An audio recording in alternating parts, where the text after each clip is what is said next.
Okay, we're on. All right. Welcome everybody to the December meeting of the Wake County Beekeepers Association.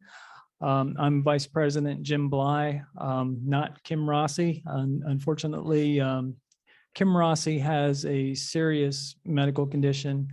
And so while she is recovering, you're kind of stuck with me. But I want you to keep her in your prayers. And let's see. So tonight we're going to have an expert panel to talk about the beekeeping calendar, and then we're going to follow that with a brief business meeting. But first, we would like to start with a prayer for Kim, and Gordon Goking, our secretary, is going to give that. Okay, let's bow. Our Father, we thank you for Kim and for Dave, her husband. And we appreciate them very much. We know, Father, they're in a tough spot right now. She deals with a medical condition. We just pray, Father, that you give them the strength and guide them and give them wisdom. We would ask, Father, that you might restore her to health. We pray, Father, for the medical community, you might give them wisdom and clarity and insight on how to care for her. And we pray, Father, that you might give her good outcomes. We thank you for the talent and ability you've given the medical community to figure out how to deal with these different things that happen to our bodies. And we just trust her into your care, and that we thank you for her. And we just pray, Father, that you might just give them strength and help us know, Lord, how to support them in the days ahead. And we pray, amen. Thank you, Gordon. Also, since the last meeting, one of our members has passed away.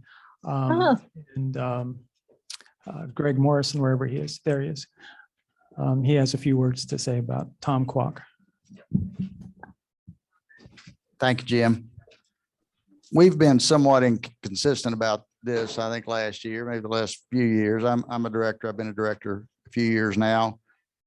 When someone passes, it's a member of our association. And so I think going into next year, we may do a little bit more here. It may be one meeting a year, maybe the December meeting where we remember those that may have passed during the current year. But in November, Tom passed away.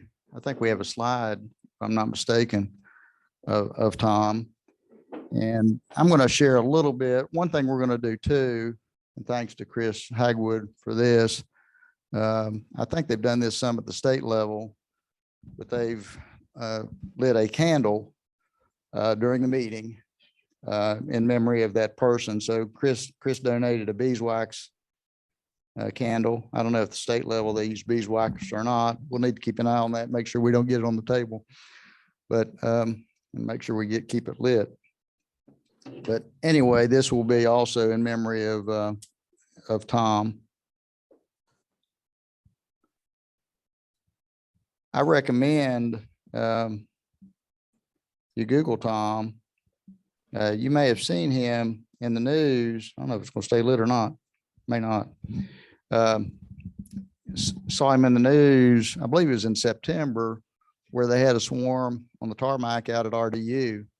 And it was Tom that was called out there to capture the swarm and save the bees. And I think that's what that picture is up there. A little bit about Tom, and I'm not going to say too much, but Tom was only 63 years of age. He had been with NC State in the ecology department since 1999, so he'd been there quite a bit. His focus was fisheries, but he was an avid beekeeper and he liked beekeeping, and he in his obituary, he recognized the Wake County Beekeepers Association there. He actually was from Illinois, and he was on a trip home in Illinois when he had a non-COVID related cardiopulmonary event. So very unfortunate. He was an avid outdoorsman. If you Google his name, there's a young lady in the ecology department that wrote a real nice article about Tom with a number of pictures. And he left a wife and 2 young kids. So Tom will be missed, and we just need to remember Tom as we go into the holidays and Christmas season. Thank you.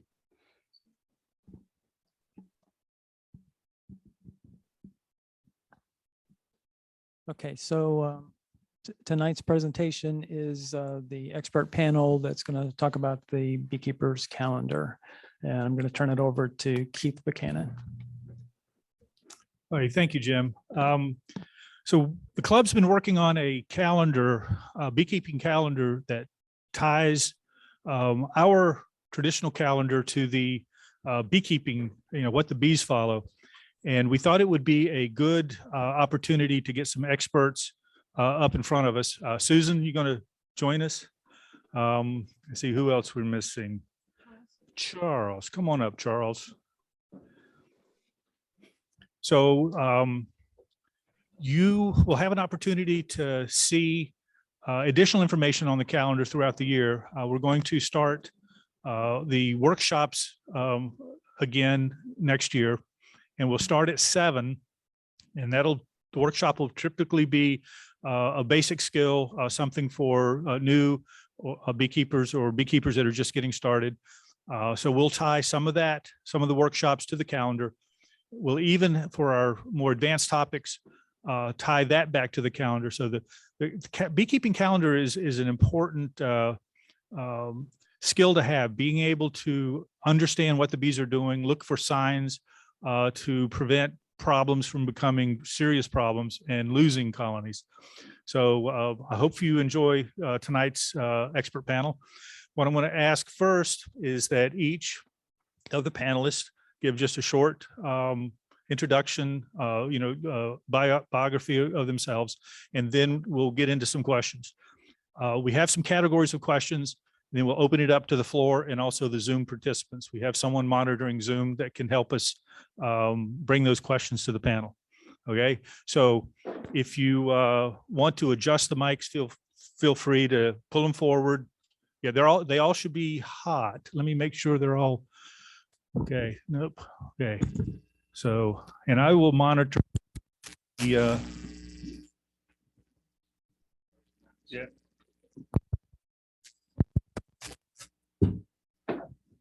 Sounds like the ground.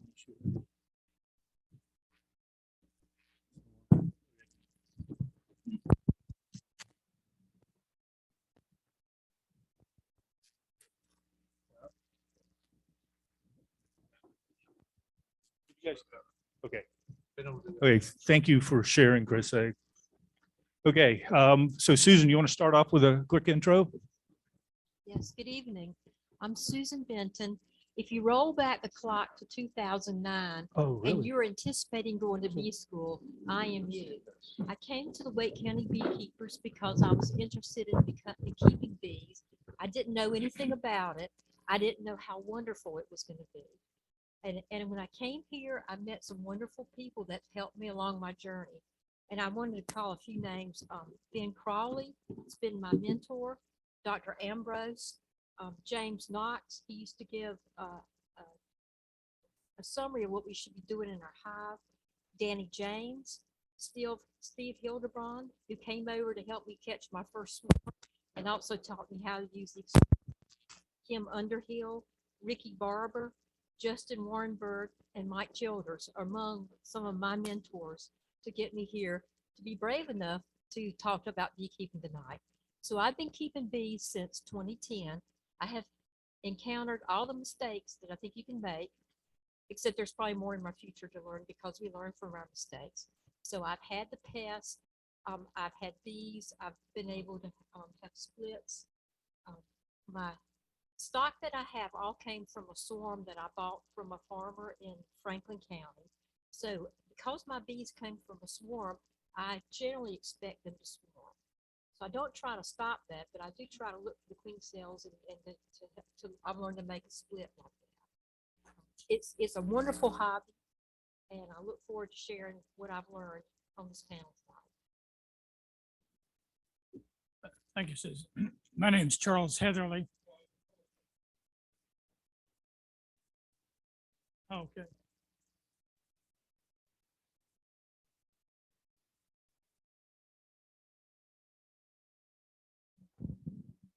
that, do your intro, and then we'll come back.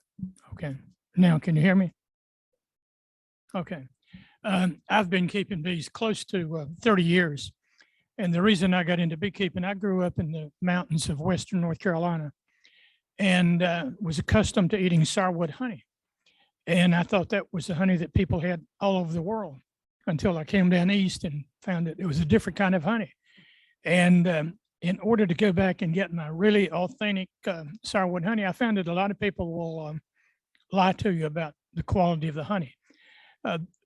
We had one group of folks that would bring a trailer load of corn syrup up from Mississippi and sell it at the state fair and put labels on it that it was sourwood honey. They also got to spend some time in one of our other state institutions for doing that.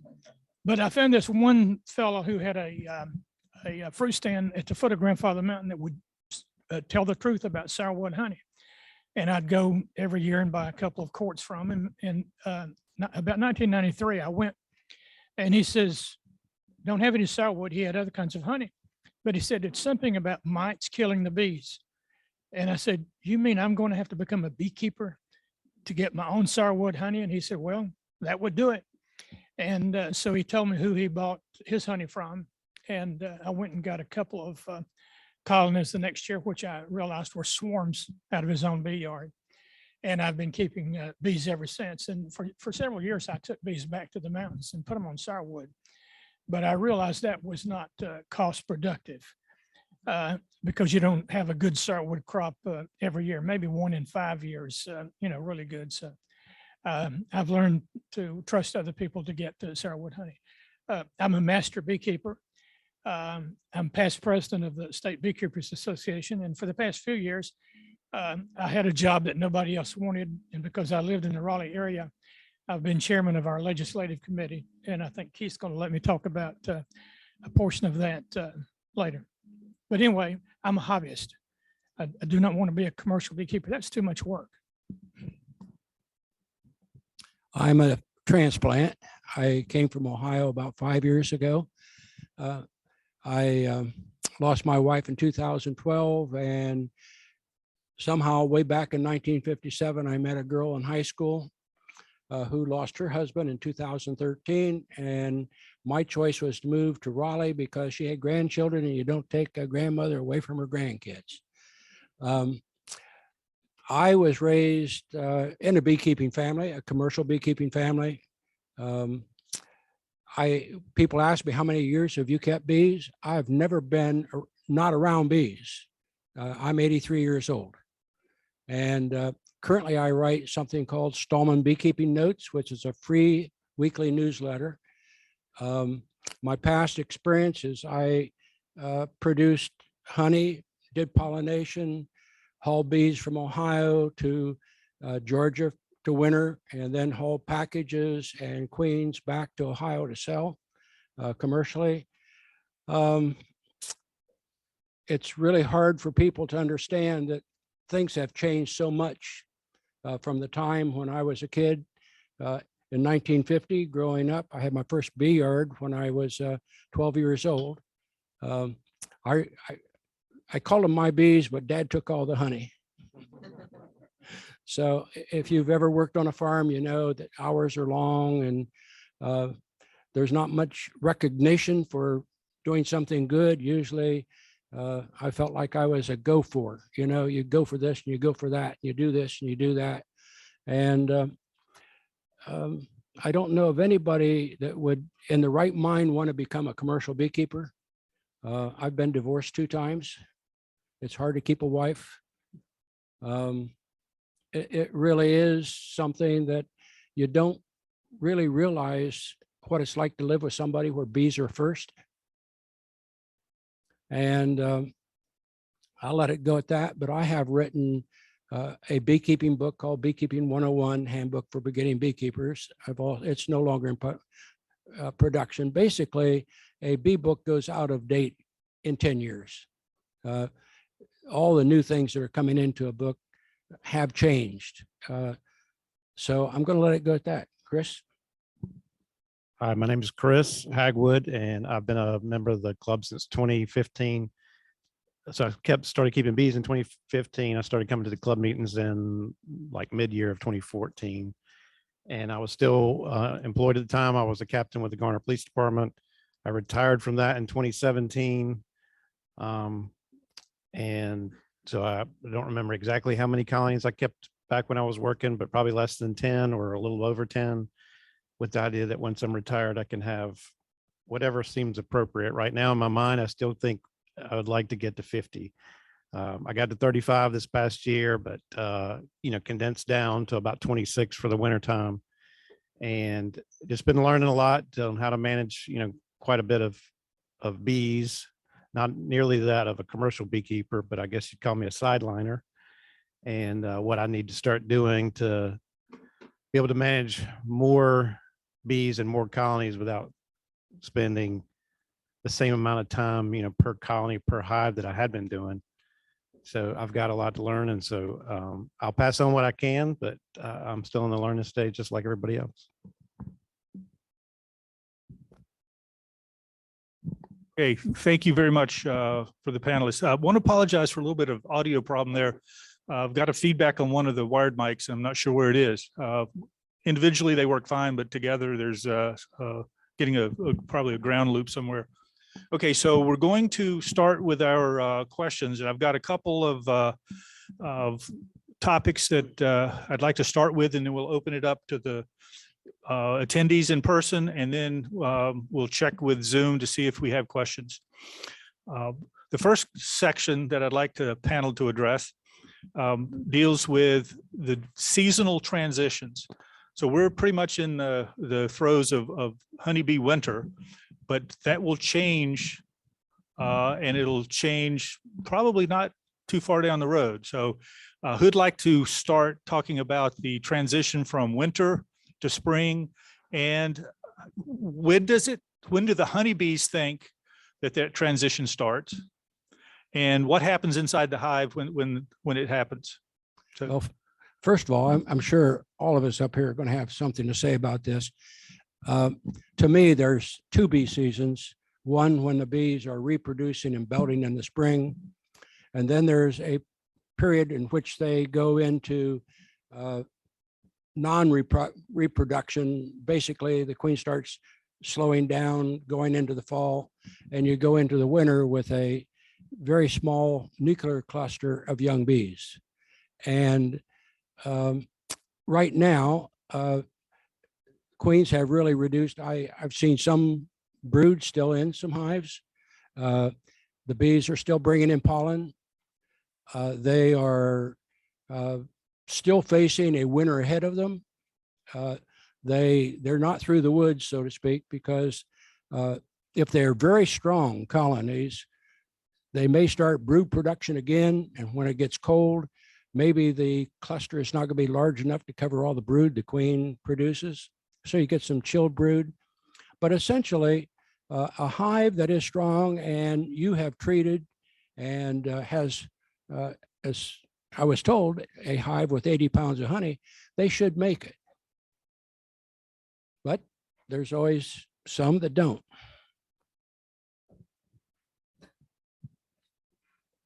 For me, I have just noticed, this is just kind of my observations, that through December, and I think perhaps it's related more to the shortening of the days that affects the bees. So even though we're having warm weather in North Carolina, if it's warm enough for them to fly, they will find pollen somewhere.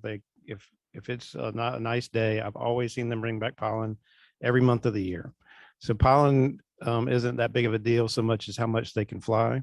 But I do seem to think that the shortening of the days is what's triggering them to keep the brood production down.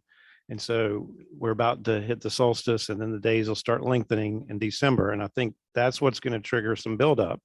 So I think some of them will build up in January. Some of them will build up in February or later, really kind of depending on how many nurse bees they have. I feel like when they've got a lot of young bees in the hive, it's quick, they can more quickly respond to the presence of pollen and nectar and build up, more so than the ones that have to wait for warm weather, because they're just not able to heat nearly as much brood with a small cluster. In a previous life, for my day job, I was the director of tourism for North Carolina. And we used to brag about mild winters here. That's actually a curse for beekeepers because the bees don't know how to adjust from one day when it's 20 degrees and then next week it may be 70 or 75 degrees. As a result, like Dana was saying, they'll start laying brood. And then when it gets cold again, because the winter's not over, the brood will die and they'll have to remove that and start over again. But can anybody figure out why I brought this tonight? Can anybody figure out why that's useful to a beekeeper in the wintertime? You know, you don't ever want to open a hive on a cold day and destroy the heat. So one of the ways I check my bees is to take this, and incidentally, I bought this for $2 at a yard sale. So it didn't break the bank, but you go up, basically put it on the side of your bee. And if you hear activity there, you know, half the battle is won. The other way to check your colony in the wintertime is to feel how heavy it is. And if it's heavy and they got plenty of food, it's best not to open the top, just leave them alone. I'm what they call a minimalist beekeeper. I do as little work with the bees as I possibly can. For this reason, the bees have survived on their own for 30 million years. And they were doing much better until we started messing with them. And if you've got a healthy colony, they have a dry place to live, and they've got nutrition, they're going to survive pretty well. And in many cases, it's us beekeepers that are really harming them. I have a maple tree in my yard. In fact, I have 2 of them.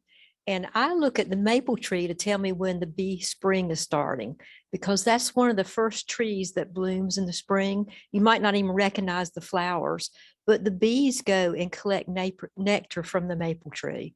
So I watch for the signs from nature when my bees start going out.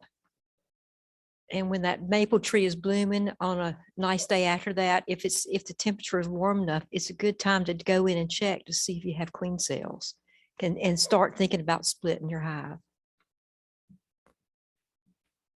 Okay, are there any questions from the floor in person? Okay, hold on. The microphone is for the people on Zoom, so please wait for the mic. Okay, so Charles, you were talking about the bees getting confused because of the big temperature swings. I happened to notice this morning that there are trees blooming in Garner, I guess because of the heavy. Is that harmful at all to the bees that we're now getting blossoms? On warm days, if it's over 53, 54 degrees, the bees will go out. They need exercise, they need to potty, and if they find blooms, they're going to bring it in. Now, I'm in an unusual position. For the last 15 years, my primary bee yard has been the J.C. Ralston Arboretum. There's something in bloom in the Arboretum every day of the year. There can be snow and ice on the ground, and in February and March, and the Japanese apricots are in full bloom. And if it's warm, my bees are going to go harvest it. I tell people, I said, they complain to me, said, why did the rest of those bees get to take the winter off? And we have to work. So yes. Now, Dana, you may have a different perspective on this. You're coming up from Ohio. The sun doesn't shine up there in the wintertime, does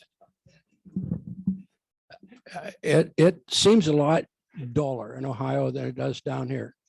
When I was doing commercial beekeeping, I drove up and down Interstate 75 from the Columbus area down to the Macon, south of Macon area.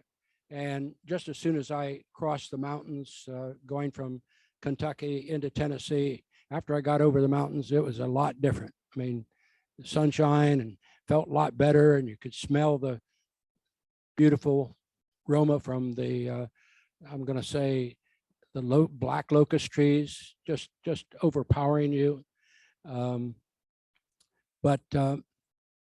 Yeah, there's a huge difference between Ohio. For example, in Ohio, Many beekeepers will have black tar paper around their hives right now.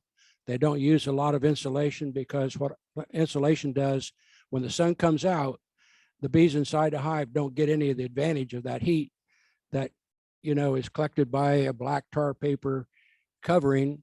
And actually the role is not to heat the inside of the hive, it's the cluster heats the cluster. But when the temperature rises within the hive, we call that the ambient temperature, the bees then become active. They will, at 57 degrees, so the books say, they will start to break cluster and move about. They'll fly out, get pollen. That's not going to hurt anything. In fact, it will stimulate brood production, which is probably in Ohio a bad thing because winters, sometimes the bees don't do any flying at all for maybe 4 weeks. We could tell when a hive was alive and when it wasn't alive, basically, because if there's snow on the top cover, if there's bees in the hive, there's that melted pool of water that collects right over the inner cover hole. And you could tell that hive's alive. If it had the snow above the hive on the top cover and it hadn't melted, you could probably assume that the bees weren't generating enough heat to be alive. Okay, can we move to another question? Okay. I don't think we have anyone on Zoom yet, do we? Okay. So just to finish out, and I'd like to get a quick answer here, then we'll go to spring bee season. This time of year, when it's warm, say 50s, can you use a Boardman entrance feeder and feed 2-to-1 sugar? Or is there a risk or downside of feeding sugar water this time of year? I will say that I do not, but that my understanding is that if it's plenty warm, that they can still use that syrup. I think the general consensus overall, though, is to avoid it because it's introducing excess moisture, excess humidity in the hive. But I'm also hearing from some more experienced people in colder climates that they do it all the time. So I don't think it's a death sentence because you're introducing some extra moisture. So I'll let them chime in. My experience is we don't advise it. It does, those Boardman feeders do attract yellow jackets and things of that sort. Some of the things you need to realize, yellow jackets fly a lot earlier than what honeybees do. And so if the yellow jackets are coming into your hive, that Boardman feeder could be a detriment. I prefer just to leave enough honey for them to feed on rather than sugar water. Susan mentioned that we learn by our mistakes. When I was in my early years as a beekeeper, I had a really good year and made a lot of honey. And I took it all off. And my bees, all but one colony died that winter. I haven't made that mistake again. So I prefer just to leave honey for them to eat. I'm with Charles. I prefer to leave enough honey on the hive for the bees to eat. I remember Mr. Knox used to say, let your bees work for you. And he didn't recommend feeding your bees. Now, if you're in the spring and you're getting a new package and they're having to draw out a comb, they do need to be fed.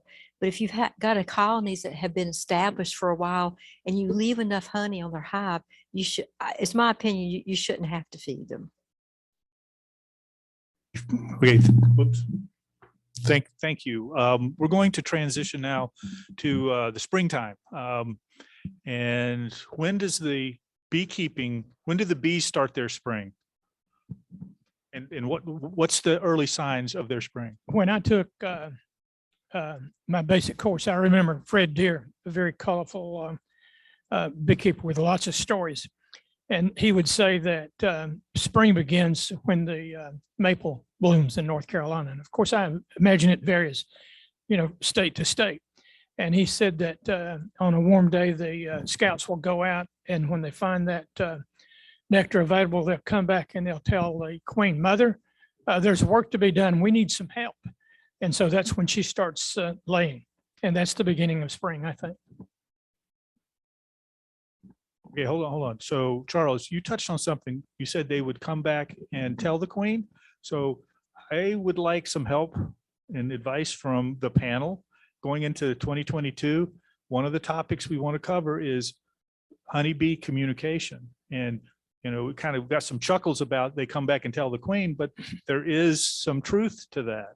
So, Well, you need to understand, the workers are all women, so they talk a lot. okay, so, okay. And they waggle. Yeah, No, waggle. they do the waggle dance. And Okay. they can communicate what is out there, Yep. the distance and the direction. Oh, it's amazing. Yeah. The biology of the honeybee is just terrific. And the quality and quantity is part of that communication. yes. Yeah. Okay, so any other spring, because we talked about maple blooming. So as a beekeeper, what do I need to have ready for when the nectar flow starts in a serious way? You need to have those honey supers ready. If you have, and I'm in this position where I had supers with drawn comb, I harvested it, I put it in the freezer because I had experience with wax moths getting it in my honey house. I put it in the freezer to keep it nice and safe. And so once you've got those frames of drawn comb, you can put the super back on the hive, and the bees don't have to spend all their energy making the wax. They can fill up those frames with honey for you, and then they can cap it. And if I guess it depends on how the weather is and the plants, it's possible to get some frames of honey, extract it, and put it back on there, and they can fill up those frames again. So the key to that is getting the frames with the drawn comb. It takes a little time. Well, it takes a couple years in beekeeping to have that. To follow on what Susan was saying, bees can either make 8 pounds of honey or 1 pound of wax. So wax is very expensive. And generally you can use drawn comb for 3 or 4 years. And then you probably ought to recycle it because it accumulates pesticides and pathogens and other bad stuff that's not good to pass on to the baby bees.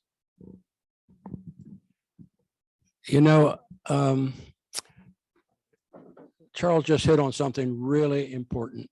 We are facing a lot of problems with hives surviving for a long period of time. And those beekeepers that have frames of dark former brood frames should be replaced on a regular cycle, maybe on every year you add 2 new frames to your hive, take 2 of the old ones out. And I think the research kind of shows that the health of your hive will improve just because you've taken the contaminated combs out. And I just have been working with several beekeepers that are doing some research on varroa mite. And varroa mite is really attracted to brood comb. Normally, you won't find the mites scattered around, and in the same way, the small hive beetle. They will go out into the surrounding comb, but they will come into brood comb very quickly. If you want to use that brood comb, you can use it in your swarm traps. I mean, you don't have to melt it down. You can put it in the swarm traps. It's very attractive to bees. Some people might use a lure, but if you've got drawn comb that's old, 5 years old or so, the bees will go to it. I guarantee it.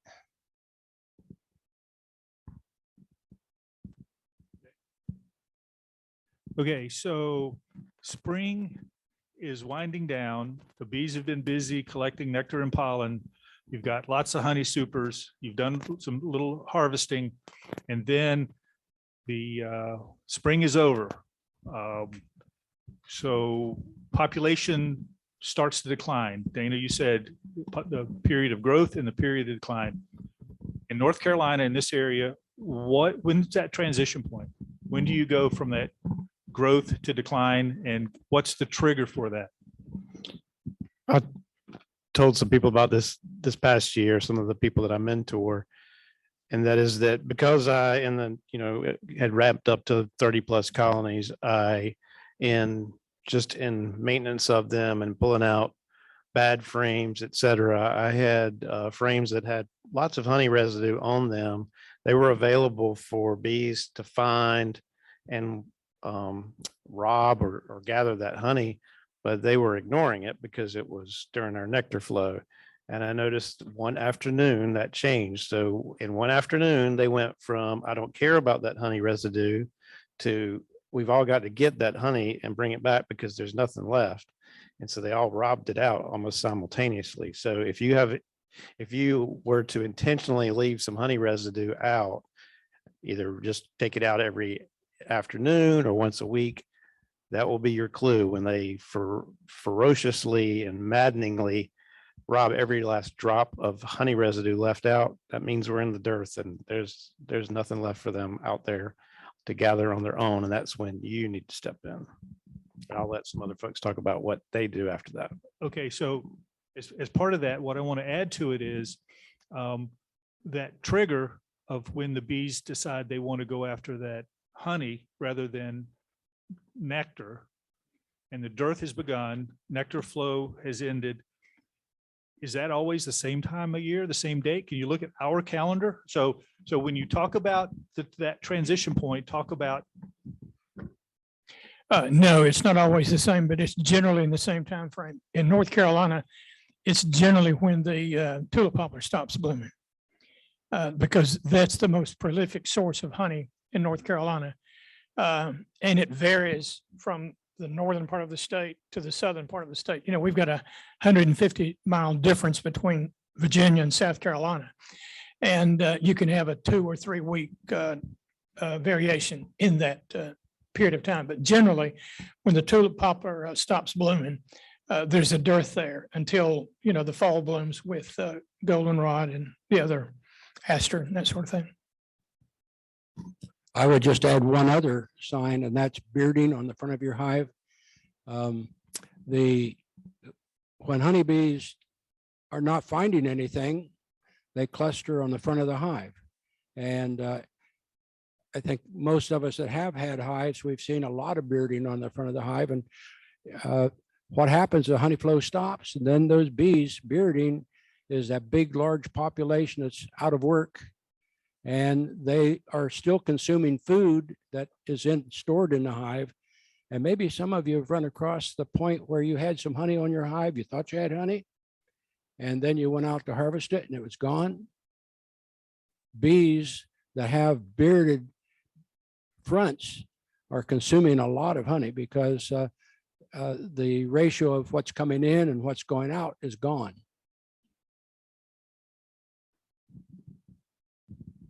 Okay, going to transition into fall.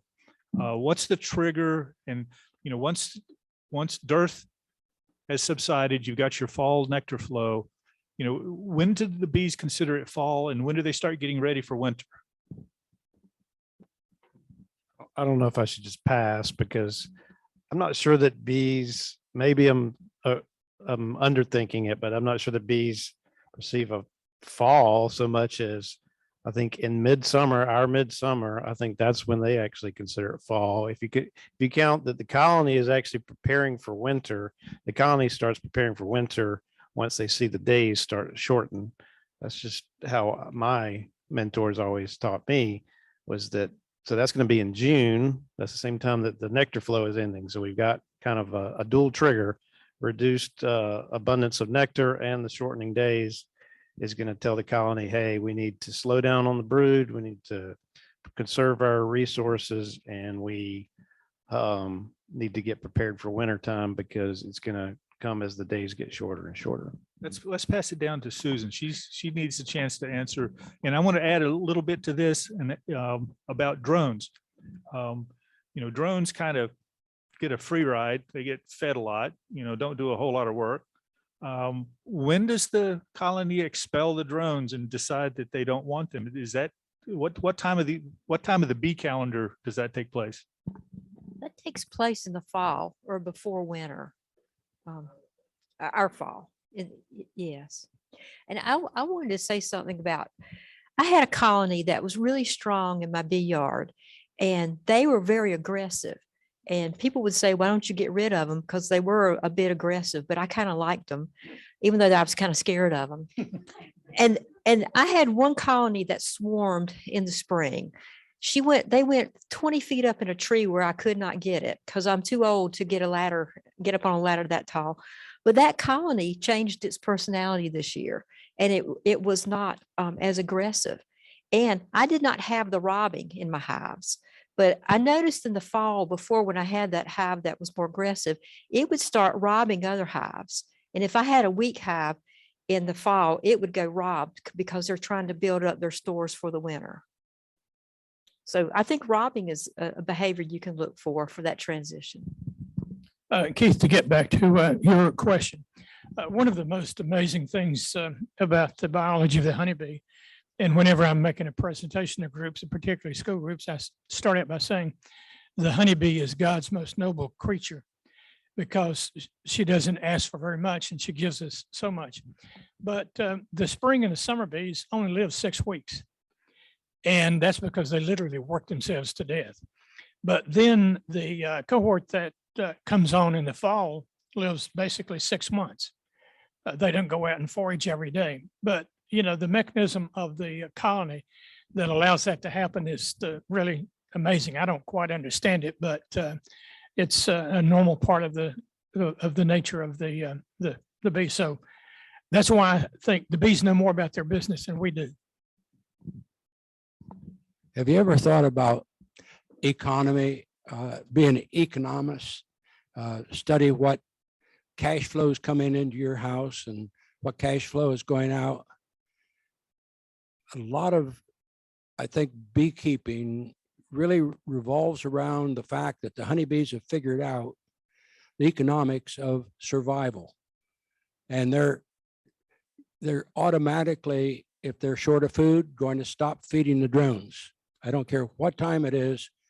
The drones are not really helping the hive out by consuming honey.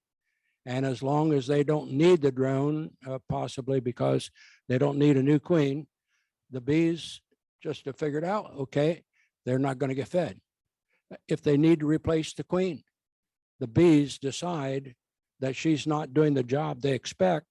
And so the interaction of the bees, and they are called a superorganism. They kind of figure out among themselves what is best for the colony. And I don't think that really runs true to any calendar.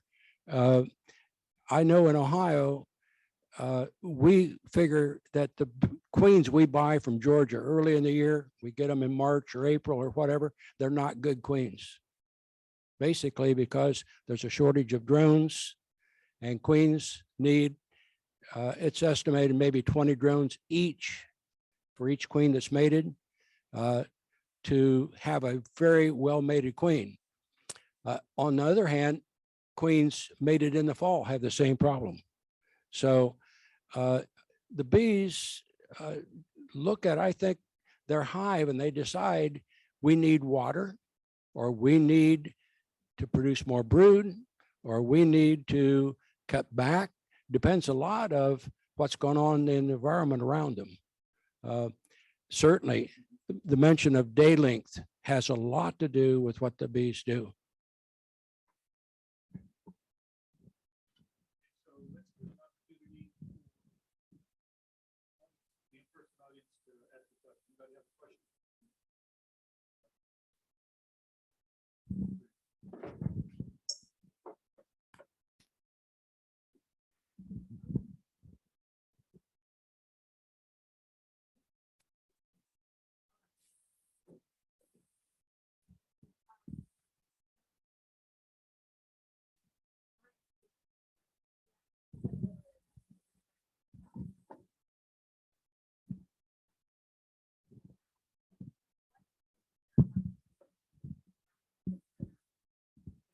I'm leaving honey in the summertime. Okay, I generally will extract honey on Memorial Day and Labor Day. It works into my personal work calendar, but that seems to be when I have honey available. But I will leave a full super of honey on my hives going into the summer so that they'll have enough through the dearth to get through to the fall. And in the fall, I probably take off, well, I know I take off less honey in Labor Day. than I do in the spring because I want to make sure my bees have enough honey for the winter. And I will leave a full super on my honeys. And I use double deeps. So I generally have honey down in the brood chamber. So I've got 2 deeps and then I leave a super on top of that, at least for my colonies. Generally, here, 1 super of honey is enough under normal circumstances. But if you want to be safe, double that. But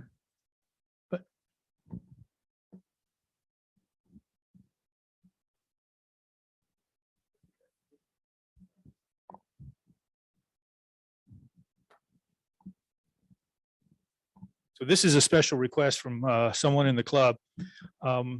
Christmas season is coming up. In addition to a Wake County Beekeepers Association membership, what else would be a good gift to give to friends and family? Who wants to start that?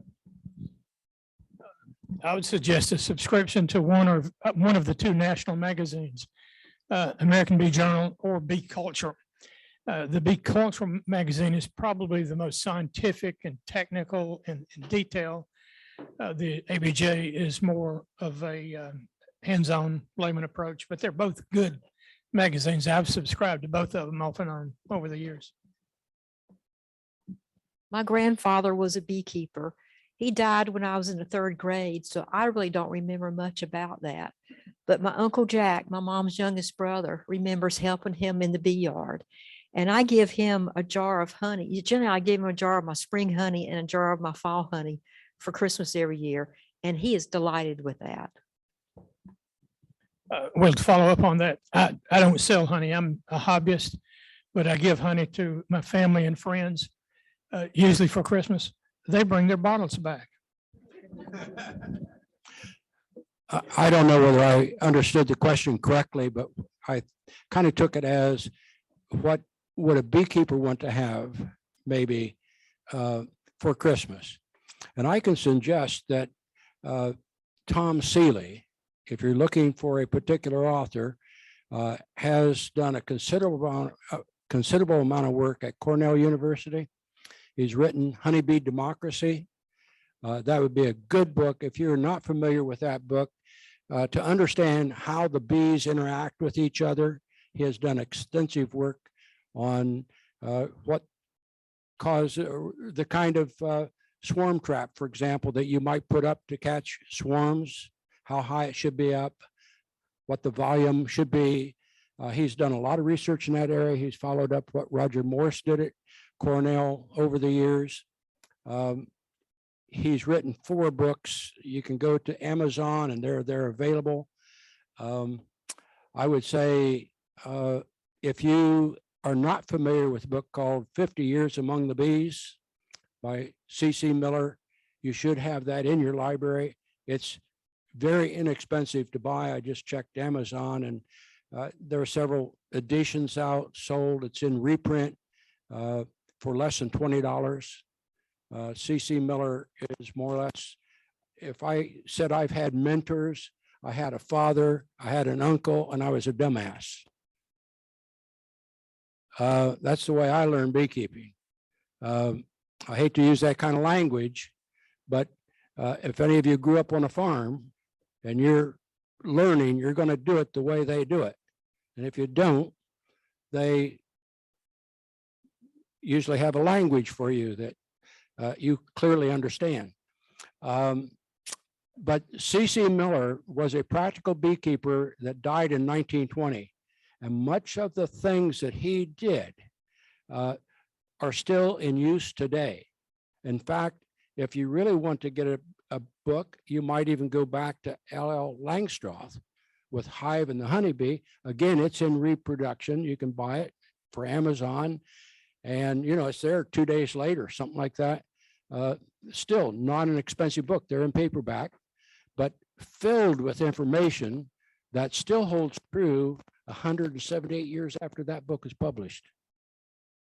They don't really talk about the mites and the small hive beetles, but if you're looking for technique for a beekeeper, that would be a great gift.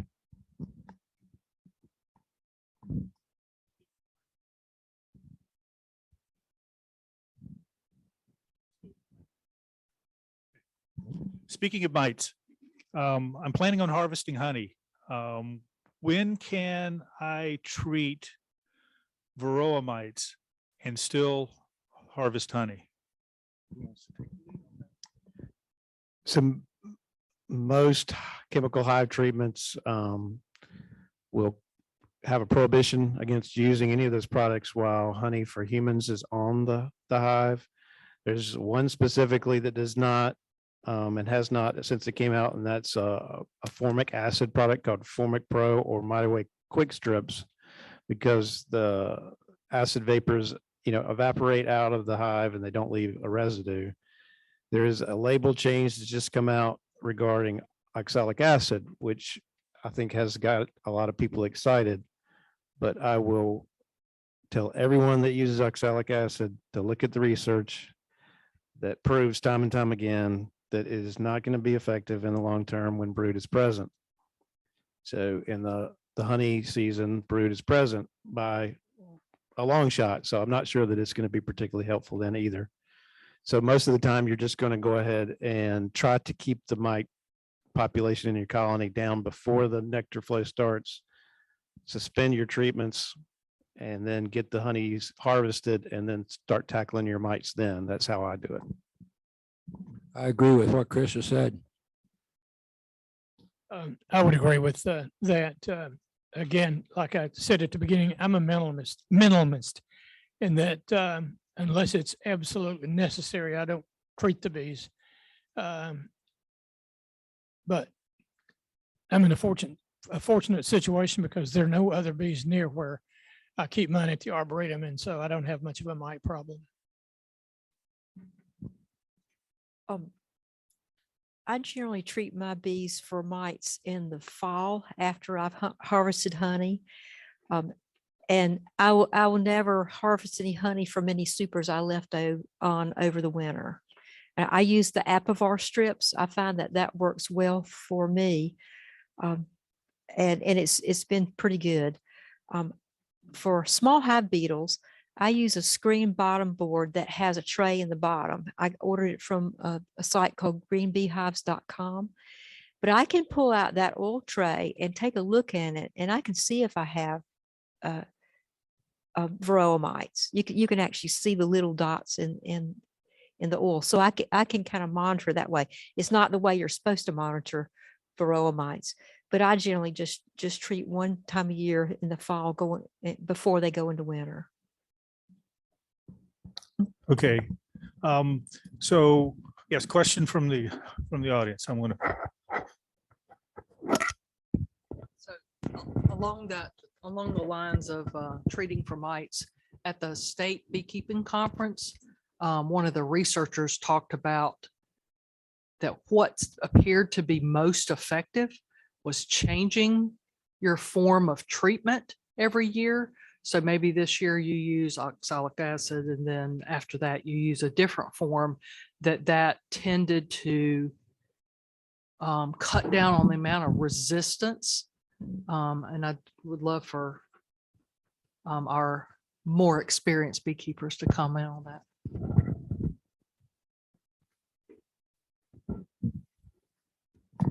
I haven't kept bees long enough to really be able to comment on that. I personally have been scared of oxalic acid because of I really like my lungs. My lungs work really well, and you're supposed to wear some protective equipment when you use oxalic acid. And I haven't used oxalic acid on mine. So, but there are ways like a break in the brood cycle will help with the controlling varroa mites. And you generally can have a break in the brood cycle in the spring if your bees swarm, because when your bees swarm, your queen leaves, and then the hive has to get a new queen. So you have a natural break in the brood cycle. But I don't have enough experience to really answer your question, Stacy. Well, anybody else uses alternate their treatment methods to avoid mite resistance. You know, I've been around a long time, and there's one thing that I cannot answer, and that's to tell you what to use for mite control. Some products seem to work. Changing from one product to another makes a lot of sense. There's a lot of research going on right now about COVID. With, you know, how we have to protect ourselves by distancing between each other. A lot of people recommending spreading your hives out. 6 feet doesn't seem like very much to me, but what happens is we get into a situation of throbbing, and I don't know what you're doing, but if you're doing all the things you think is right, and you've got a neighbor who is not treating, your bees go to that neighbor and bring all those mites back to your hive. So even if you are treating, you're going to have problems. The fact is the fluvalvinate that was used in the Apistan strips is no longer effective because it has been used for a long period of time and mites have developed a resistance to it. Kumafloss that was used is also becoming less effective. And these are what Kim Flodham calls bombs in your hive. In other words, these are chemicals that will remain in the wax in your comb for a long period of time. What I use this year is Formic Pro. I'll use something again next year rather than repeat with Formic Pro. I don't know what is best. I can't answer that question. I read the blogs all the time, and I'll see people who indicate they've treated and haven't had any success. Their hive died. All of us are facing that particular problem with these varroa mites.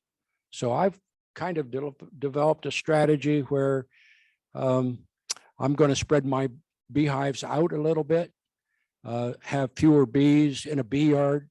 I had one bee yard this year with 30 hives in it.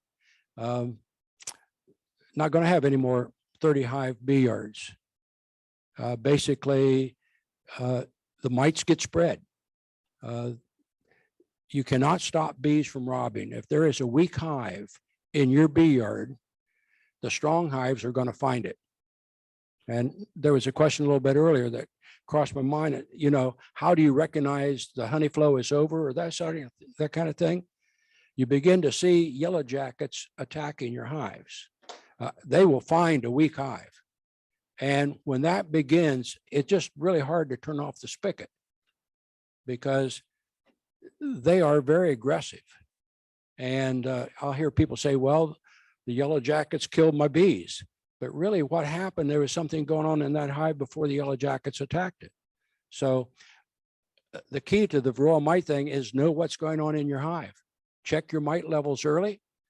And with the honey situation, you have to make a decision whether you're going to get a honey crop or whether you're going to try to end that mite population by using something that's going to make it impossible for you to sell your honey.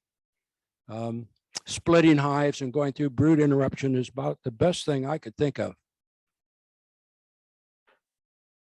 So let's transition here to a closing comment. And there's a couple of questions that I'd like you to answer as part of your wrap up for this evening. Well, number one, thank you all for participating. I think this has been very good.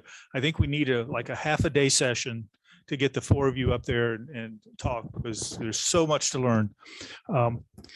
So what was the biggest thing you learned in 2021? And how many bees, how many colonies are you carrying over during the winter? And what new plans, what are you planning new for 2022? So what'd you learn? How many are you going to make carry over winter and new plans for 2022? It's hard to narrow down one thing that I learned in 2021, but I was shocked because I was going on a vacation in late May. So I knew we were still in the waning, I thought was the waning days of the nectar flow. So I put extra supers on, hoping that I would just at least get drawn comb in those. And in 9 days, I got gone from foundation to capped honey and some supers that I put on the, the top stack. I was just shocked at that they could fill them that quickly in what I thought was the waning days of the nectar flow, and it turned out to probably still be prime time for them. I am at 24 colonies right now. I had 26 to start, so I have had some that got robbed out. And what was the last one? So yeah, so the biggest change is I have to learn, even though again, I'm not a commercial beekeeper, I got to learn commercial techniques so that I can manage, 50 colonies, but I'm not spending all day, every day trying to do that. So that's what I want to learn. For 2021, I'd like Carrie Orange to stand. You just want to hold up your hand, Carrie? I'd like Ray to stand. I'd like Lucy to stand. I was a mentor to these individuals. And let me tell you something. I have learned that networking with new beekeepers bring me back to earth. I learn a lot from these individuals. Ray has a daughter he brought over to my house shortly after I had a chance to know that he was one of my mentorees. And he brought Lucy with him. And Lucy, I was given this, but this is yours. Lucy was given a nuke, which I gave to her. Thank you, Lucy. It was a weak nuke. It was was it in February? Maybe in February. She nursed it to health and it became a fairly nice sized colony of bees. She is excited. She is the expert in her first grade class. She has her bees and she is a beekeeper. Her dad, Ray, is an outstanding father. He's very supportive and he is now up to 6 hives, his first year. Carrie is in my neighborhood, lives in my neighborhood. He started with a swarm trap. He got one big swarm from Keith Buchanan's bees. From his sons. But we had to split that swarm because it was so large. So Carrie ended up with 2 hives, but he'd already ordered 2 packages of bees. So Carrie's now sitting at 4 colonies of bees. And I get excited when this kind of happens. In addition to that, both Keith McLean, you want to stand, Keith? Keith and I kind of work together. We kind of depend on each other because as I get older, I'm not able to handle heavy supers. I'm not running any 100-yard dashes or anything like that. But Keith is my right arm man. We're going to do a lot with both this little group that we've got on Raising Queens this next year. I don't know. There's just so much that I can say I'm thankful for 2021. Wake County Club with Keith and Chris and the others of you. We've got a really good club in Wake County. I'm not going to, I could go on and on and on, but I am proud to be a part of this organization. I don't want to be an officer. I don't want to get too involved. I have to know when I can say no, but I write a weekly newsletter that keeps me going every week. I've got to come up with something new. 52 weeks this year, and we're now getting ready for 2022. If any of you want to be on that B list or newsletter list, it's free. And all I need is an email address and send it to you, add you to my mailing list. But what have I learned? I don't know. I've had failure. I've learned to fail. And the key thing about failing is getting back up and going again. So to say to you, I am just proud of somebody who comes up to me and says, Dana, I read your newsletter. I really enjoy it. I often wonder whether I'm standing on a soapbox sometimes trying to talk, but I can tell you, I have articles that I've written because of Ray, because of Lucy, because of Keith, because of Carrie, because I get feedback. And what I do is I find out what other problems people are having. And that gives me a picture of what I should be writing about. And so I got no problem. I'm thinking for next year, thinking about telling you how to do bee beards, thinking about some of the little things, getting your bees to spell, having bee races. I mean, the biology of the honeybee is fantastic. And so there are little things, if you ever have field days and you want to have fun, we could have a bee race. And if you don't know how to race bees, I can tell you. So how many hives do I have? I have to limit the number that I can take care of. If all my bees died this winter, I'm going to still be back in it because I'm going to buy package bees to put back in the hive equipment I have. And for those of you who have lost bees, and that seems to be a pretty common thing in the Raleigh area, maybe more so than some. Am I going too long? Yeah, we Okay. need to get moving. We've got a hard stop at 9 o'clock and we have a couple things to wrap up at the end. Just very quickly, I had a bad year last year. The university was very sensitive to COVID. And so it just shut down operations, including the volunteers who worked at the Arboretum. And it discouraged us from going there, even though, I mean, how am I going to catch COVID from 2 colonies of honeybees?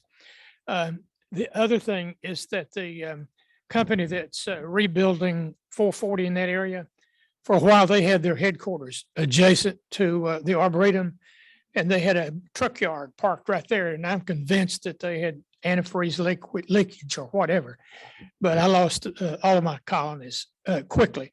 And I know it wasn't anybody doing anything in the university because they don't use pesticides in the university. It had to be an external force, and they were the most likely thing. But I'm going to be rebuilding in the next year or so. Yeah, they cut down a lot of vegetation in that area too. Okay. 2021, I learned how compassionate this bee club is. My mother at age 101 passed away in March. And Ben Crawley called me up and said, Susan, what can I do for you? And I said, Ben, I was getting ready to reverse my boxes, but I've got to go to the funeral. He says, don't worry. He came over and reversed my boxes for me, and he put my supers on for me. And he also came over later and helped me split my hive. So it's okay to reach out and ask for help. And I know I was successful because you got to be there at the right place at the right time. And I'm just so appreciative to this club, to the people that I've learned from, the experiences that I've had. I got a lot of honey this year. I've learned that when you need something, you need it. So buy your jars in advance and keep some extra equipment on, keep some wax. This is a perfect time of year to build your frames for the spring, because when you need them, you don't have time to build them. You want to have them ready. I generally will build my frames and then I'll put my wax in them right before I put them on the hive. Thank you very much again for being on our panel. I would go ahead and turn that off, Charles, if you could, just hold that button. Jim, let's pull up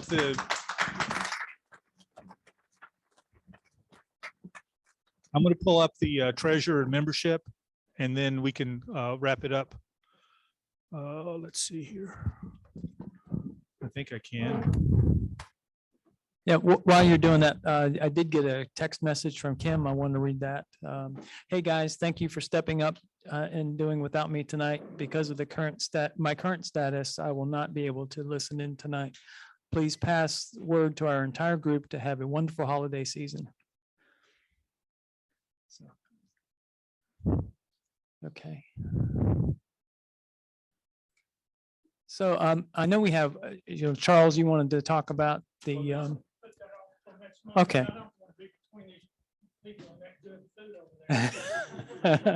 Okay.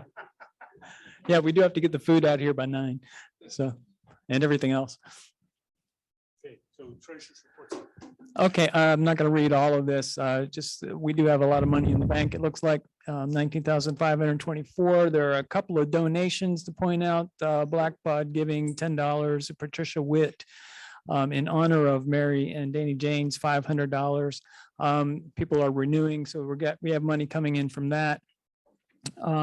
Expenses, this room, obviously it's $135. We've paid for that in December and January.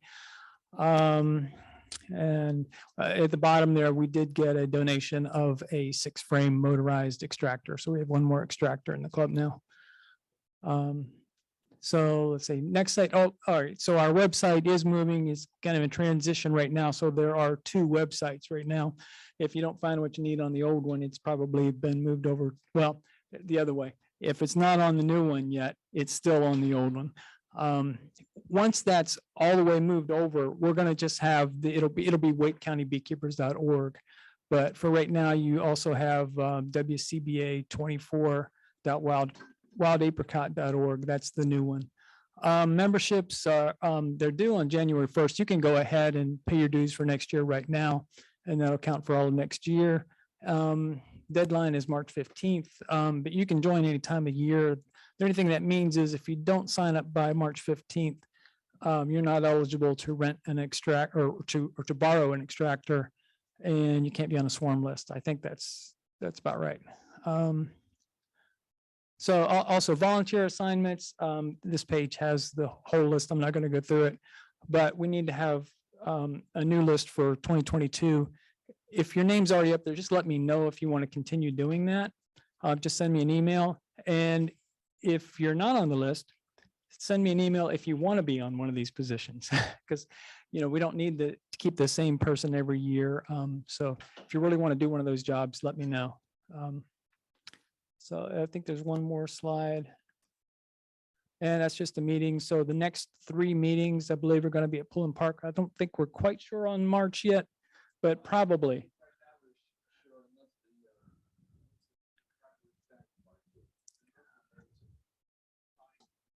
Okay. All right. Yeah. So we think we're okay for March, and we're still trying to get the Commons building for the rest of the year, but that's still up in the air. All right. So I think that's all we have for tonight. Any other? Oh, we skipped a. Oh, yeah. If you've not signed up for Bee School, please sign up.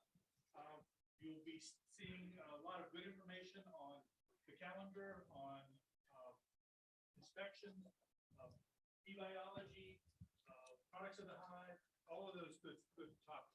Yeah, and one thing I missed was, the officer transition happens on January 1st, and we have one outgoing officer, Jeremy Hayes, who was the program chair, did an excellent job in coming up with programs for us each month, and we just want to thank him for doing that. So I think that's all for tonight.